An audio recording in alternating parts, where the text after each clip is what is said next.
Welcome to Swapna blog. আজকে আমি একটু পায়েস বানাবো। গরুর দুধটা ফুটে গেছে, এবার আমি এলাচ দেব,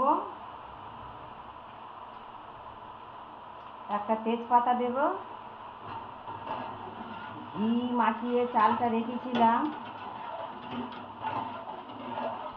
গোবিন্দভোগ চালটা আমি ঘিয়ে মাখিয়ে রেখেছিলাম, এবার আমি দিয়ে দেবো। আপনারা সম্পূর্ণ ভিডিওটা দেখতে থাকুন।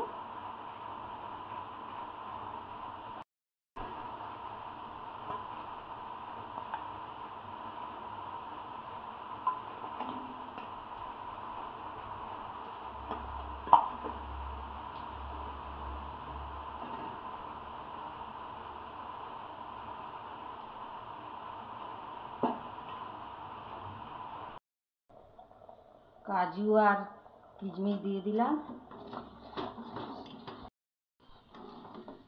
চালটা সিদ্ধ হয়ে গেছে, এবার আমি মিছরি দিয়ে দেবো।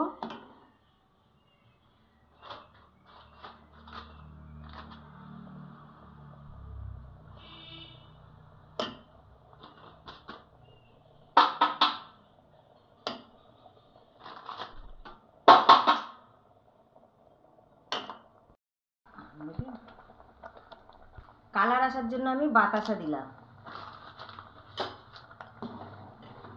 দিয়ে নেড়ে ছেড়ে এবারে আমার পায়েসটা হয়ে গেছে, নামিয়ে নেব।